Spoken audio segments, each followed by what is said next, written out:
प्रभु यीशु मसीह के नाम में आप सबको जय मसीह की। आज के अध्ययन के लिए हम देखेंगे पहला कुरिन्थियों उसका 5 का 6 से लेके 8 तक। हम कुछ बातों को सीखेंगे आज। तुम्हारा घमंड करना अच्छा नहीं। क्या तुम नहीं जानते कि थोड़ा सा खमीर पूरे गूंदे हुए आटे को खमीर कर देता है। पुराना खमीर निकाल कर अपने आप को शुद्ध करो कि नया गूंदा हुआ आटा बन जाओ, ताकि तुम अखमीरी हो, क्योंकि हमारा भी फसह जो मसीह है बलिदान हुआ है।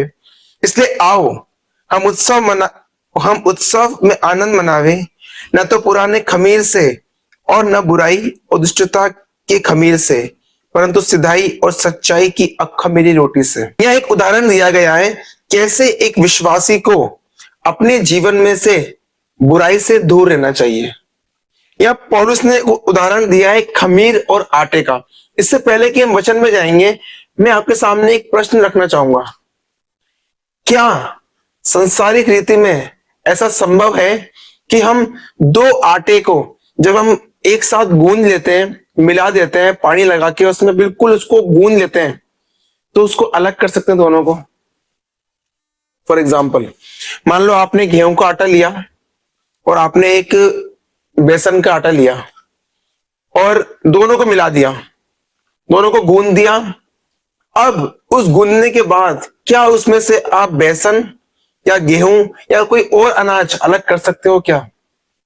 सांसारिक रीति में ये इम्पॉसिबल है। और इसी बात को अय्यूब भी कहता है। अय्यूब उसका 14 का 4 पढ़ेंगे हम। सांसारिक रीति में ये इम्पॉसिबल है किसी भी चीज में से, बुराई में से भलाई को निकालना। देखिए अय्यूब के पत्र में क्या लिखता है। 14 का 4 पढ़ेंगे हम। अशुद्ध वस्तु में से शुद्ध वस्तु कौन निकाल सकता है? अय्यूब की पुस्तक में प्रश्न के साथ इस सवाल को रखा गया है। 14 का 4 पढ़ रहे हैं हम। अशुद्ध वस्तु में से शुद्ध वस्तु कौन निकाल सकता है? उसके आगे एक प्रश्नवाचक चिन्ह है और उसमें आंसर लिखा है कोई नहीं, और आयत वहां खत्म हो जाती है। सांसारिक रीति में से, बुराई में से आप भलाई निकालना, इट इज इम्पॉसिबल। लेकिन परमेश्वर का वचन फिर भी हमें प्रोत्साहन दे रहा है। क्या बोल रहा है? पुराना खमीर निकाल कर अपने आप को शुद्ध करो कि नया गूंदा हुआ आटा बन जाओ। प्रभु का वचन हमेशा हमें जोर देता है पाप से बचो, बुराई से बचो। क्यों? क्योंकि परमेश्वर पवित्र है और वो अपने लोगों को पवित्रता की दिशा में देखना चाहता है। लेकिन हमारे सामने प्रश्न है कि पुराना अगर हमारा जीवन में खमीर है तो हम कैसे उसको निकाल ले। आज हम परमेश्वर के वचन के आधार पर देखेंगे इसको। जब पौलुस ने इस कलीसिया की स्थापना की थी, परमेश्वर का वचन सुनाया था, सुसमाचार सुनाया था, लोगों ने विश्वास किया था और विश्वास के अनुसार चल भी रहे थे। लेकिन धीरे धीरे क्या होता है, हर एक मसीह जीवन में होता ही है, धीरे धीरे हम प्रभु से दूर होने लगते हैं। धीरे धीरे हम ऐसी जगह गिरने लगते हैं कि धीरे धीरे विभाजन उस कलीसिया में आया, गुटबाजी होने लगी, धीरे धीरे घमंड आया, धीरे धीरे और ऐसी बातें आई जो परमेश्वर के वचन में के खिलाफ थी। जैसे कि व्यभिचार आया, धीरे धीरे आया, विभाजन आया, घमंड आया, लालच आया, और इनको धीरे धीरे प्रभु के वचन से इनको दूर करने लगी। वो दर्शाती है खमीर। जब हम प्रभु पे विश्वास करते हैं, वो प्रभु हमें बिल्कुल पवित्र कर देते हैं। जिस प्रकार से हम पाते हैं रोमियो के अंदर, जब हम रोमियो की पत्री का अध्ययन करते हैं और उसके पहले अध्याय में एक लिस्ट रखी हुई है कि हमारी दशा परमेश्वर के बिना कैसी है। हम लोग जो हैं वो परमेश्वर के बिना कैसे हैं। वो बोलता है जब उन्होंने परमेश्वर को पहचानना न चाहा तो परमेश्वर ने भी उन्हें उनके निकम्मे मन पर छोड़ दिया कि वे अनुचित काम करें। और यहाँ पे एक लिस्ट है।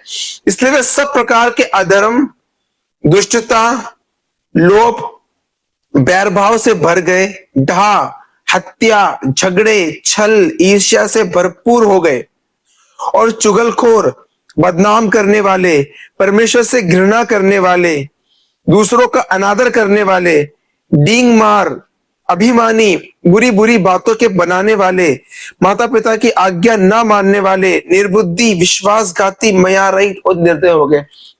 जब हम विश्वास करने से पहले परमेश्वर से दूर थे, हमारा स्वभाव यह लिखा गया है कि हम कैसे थे, और हम में से कोई भी इसको मना नहीं कर सकता, क्योंकि हम में से हर एक ने कहीं ना कहीं इन चीजों को हमारे जीवन में देखा है।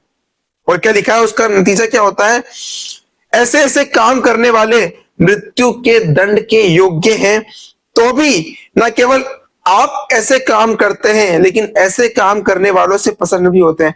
परमेश्वर के बिना हमारी दशा ऐसी थी, हम मृत्यु के योग्य थे। और जब हम रोमियो की पत्री का अध्ययन आगे करते हैं, हमारे सामने परमेश्वर का न्याय था, लेकिन फिर भी परमेश्वर ने अपने बड़े प्रेम के कारण हमारे सामने एक उद्धार को रखा। जब उसकी 3 और 21 पढ़ते हैं हम रोमियो, परंतु अब इन सब बातों के बाद अब क्या होने वाला है, जो आज तक हमारे जीवन में हो गया। लेकिन प्रभु ने जब हमको आज का दिन दिखाया, तो एक सवाल हमारे सामने आता है, परंतु अब क्या कर रहे हैं हम। व्यवस्था से अलग परमेश्वर की वे धार्मिकता प्रकट की गई है, जिसकी गवाही व्यवस्था और भविष्यवक्ता देते हैं।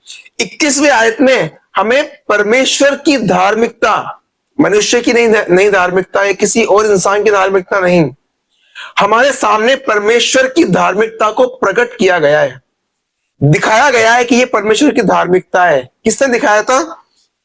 भविष्यवक्ताओं ने। और व्यवस्था से अलग होकर अब परमेश्वर की धार्मिकता प्रकट की गई है।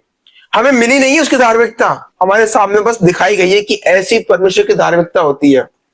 22वीं आयत पढ़ेंगे हम, 3:22 रोमियो। अर्थात परमेश्वर की वह धार्मिकता जो यीशु मसीह पर विश्वास करने से सब विश्वास करने वालों के लिए है, कुछ भेद नहीं। अभी तक परमेश्वर के बिना हमारी दशा कैसी थी, हमने वो लिस्ट देखी थी।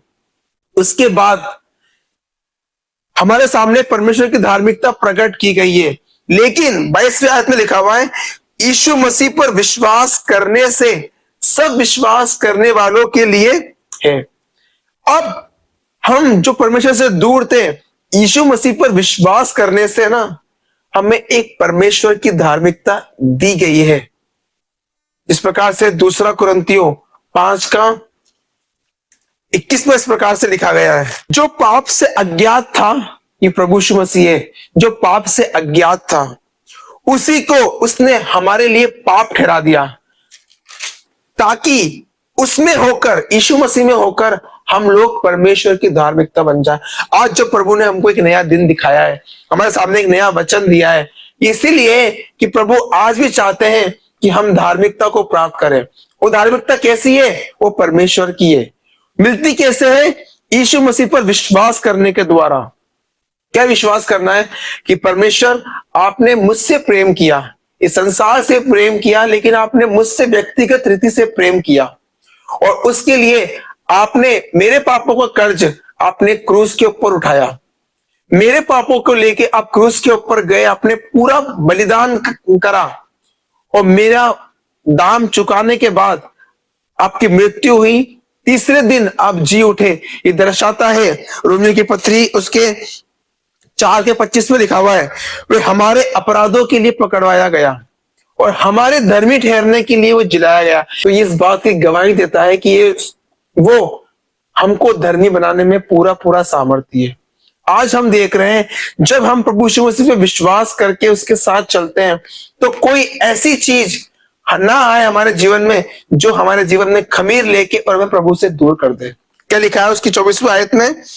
परंतु उसके अनुग्रह से, उस छुटकारे के द्वारा जो मसीह यीशु में है, सेत मेत मतलब फ्री में धर्मी ठहराए जाते हैं। सबसे पहले परमेश्वर की धार्मिकता हमारे सामने प्रकट की गई जब हम पाप की दशा में थे, लेकिन जब हमने अपने पापों से मन फिराकर प्रभु यीशु मसीह पर विश्वास किया, उसके बाद हमको वो धार्मिकता दे दी गई है। और कैसे दी गई है? सेत मेत धर्मी ठहराते हैं, मतलब फ्री में धर्मी ठहराते हैं। जब प्रभु ने हमारे सामने इतना बड़ा उद्धार रखा है, तो हम क्यों ना उस पर विश्वास करके, पापों से मन फिरा करके, छोड़ करके आज नए सिरे से प्रभु के पीछे चले। और क्या लिखा है? और उसकी 5वीं आयत में हमने क्या पढ़ा था अभी शुरुआत में? जिस प्रकार से मैंने आपके सामने क्वेश्चन रखा था, अशुद्ध वस्तु में से शुद्ध वस्तु कोई नहीं निकाल सकता। अय्यूब ने भी इस बात को बोला है, दो गूंदे हुए आटे में से दूसरा अनाज को अलग अलग करना इम्पॉसिबल है। लेकिन परमेश्वर का वचन क्या बोल रहा है, पुराना खमीर निकाल कर अपने आप को शुद्ध करो कि नया गूंदा हुआ आटा बन जाओ। ये एग्जाम्पल इसीलिए दे रहा है, पौलुस आज भी चाहता है, परमेश्वर आज भी चाहता है कि हमारे जीवन में से जो बुराइयां हैं, जो हमको परमेश्वर से दूर ले जा रही है, धीरे धीरे हमें पूरा खमीरी कर रही है, चाहे वो हमारा घमंड हो, व्यभिचार हो, लालच हो, विभाजन हो, गुटबाजी हो, और ऐसा कोई पाप जो वचन में लिखा गया है, धीरे धीरे अगर हमें वो परमेश्वर से दूर ले जा रहा है, तो आज समय है परमेश्वर के सामने जाके उन पापों को स्वीकार करो। एक सिंपल प्रार्थना करें, प्रभु मुझे माफ कर, मैं आज मन फिरा के तेरे पीछे होना चाहता हूं। और क्या लिखा है, इसलिए आओ, हमको परमेश्वर का वचन बुला रहा है। किस दशा से, खमीर हटा करके आओ, हम उत्सव में आनंद मनावे, न तो पुराने खमीर से और न बुराई और दुष्टता के खमीर से। हमें बुला रहा है, हमें वो इनविटेशन दे रहा है, आओ आनंद मनाओ, इसलिए नहीं, बुराई करने के लिए नहीं, लेकिन सिधाई और सच्चाई की अखमीरी रोटी से। प्रभु यीशु मसीह ने हमारे सामने उदाहरण दिया था, वो निष्पाप बन के इस संसार में रहा है, लेकिन वो ही हमको भी उसी रास्ते पे चलने के लिए आज इनविटेशन दे रहा है। और इतना ही नहीं, जब हम प्रभु यीशु मसीह पे विश्वास करते हैं ना, तो परमेश्वर का वचन हमें कहता है, तो इब्रानियों उसके 10 के 22 में क्या लिखा है देखते हैं हम। तो आओ, एक बार दोबारा हमको इनविटेशन दिया गया है, आओ हम सच्चे मन के साथ, पूरे विश्वास के साथ और विवेक का दोष दूर करने के लिए हृदय पर छिड़काव लेकर और देह को शुद्ध जल से धुलवाकर परमेश्वर के समीप आओ।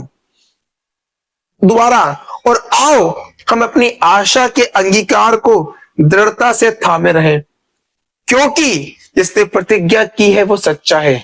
आज हमारे सामने एक बड़ा उद्धार है, इसलिए हमको सिर्फ एक ही काम करना है, प्रभु के पास आना है। आज हमने पढ़ा है 3 बार परमेश्वर के वचन में लिखा हुआ है, आओ आओ आओ। किस लिए आओ, बुराई को छोड़ के आओ, विवेक का दोष दूर करने के लिए आओ, और अपने आशा के अंगीकार को, जिस पर हमने विश्वास किया है, जिस पर हमने आशा की है, उसको, आशा के अंगीकार को दृढ़ता से थामे रहो। और क्या लिखा है अंत में, क्योंकि परमेश्वर सच्चा है, जिसने प्रतिज्ञा करी है वो उसको पूरा करने में सामर्थ्य है। और एक जगह इस प्रकार से लिखता है, परमेश्वर का लहू हमें हमारे मरेरे कामों से पूरी तरह से शुद्ध कर सकता है। जो प्रभु ने हमें आज का दिन दिया है, क्यों ना हम उसके इन्विटेशन को स्वीकार करके विश्वास के साथ मन फिराकर परमेश्वर के समीप आए। अक्सर प्रार्थना करें, प्रभु मेरे जीवन से सारी बुराई को हटा करके मैं तेरे पीछे पीछे सच्चाई से और सिधाई से चलना चाहता हूं। जब हम ऐसा करेंगे, जैसा हमने कल देखा था, परमेश्वर की सामर्थ हमारी मदद करेगी। ये काम हम अपने बल पे नहीं कर सकते हैं, परमेश्वर की सामर्थ के साथ हम ये कर सकते हैं। आइए हम प्रार्थना करें। दयालु अनुग्रहकारी पिता परमेश्वर, हम आपका धन्यवाद देते हैं पिता, आपके वचन के लिए पिता परमेश्वर, जो वचन आपने हमारे जीवन में आज दिया है पिता परमेश्वर। हम जब आपके पीछे पीछे चल रहे हैं पिता परमेश्वर, संसार के हर एक बुराई से हमें बचाना पिता परमेश्वर, सच्चाई से, सिधाई से पिता आपके अनुसरण करने के लिए मदद और सहायता करना। जितनों ने पिता परमेश्वर ये वचन सुना है पिता परमेश्वर, इस वचन के ऊपर पिता आपका अनुग्रह रखना पिता परमेश्वर। आपने हमारा कैसा भी पाप हो पिता परमेश्वर, यदि हम सच्चे मन से आपके ऊपर विश्वास करते हैं, उन पापों से मन फिराते हैं, तो आपका वचन लिखता है, मैं उन्हें क्षमा करने के लिए विश्वास योग्य और धर्मी हूँ पिता परमेश्वर। जितनों वचन सुना है पिता परमेश्वर, आप सबकी मदद करना, एक आपकी महिमा के लिए जीवन जीने के लिए हम में से प्रत्येक की मदद करना। सारा आदर महिमा आपको देते हुए उद्धार करता प्रभु यीशु मसीह के नाम से मांगते हैं, आमीन। आप लोगों ने सुना, प्रभु आपका आशीष दे।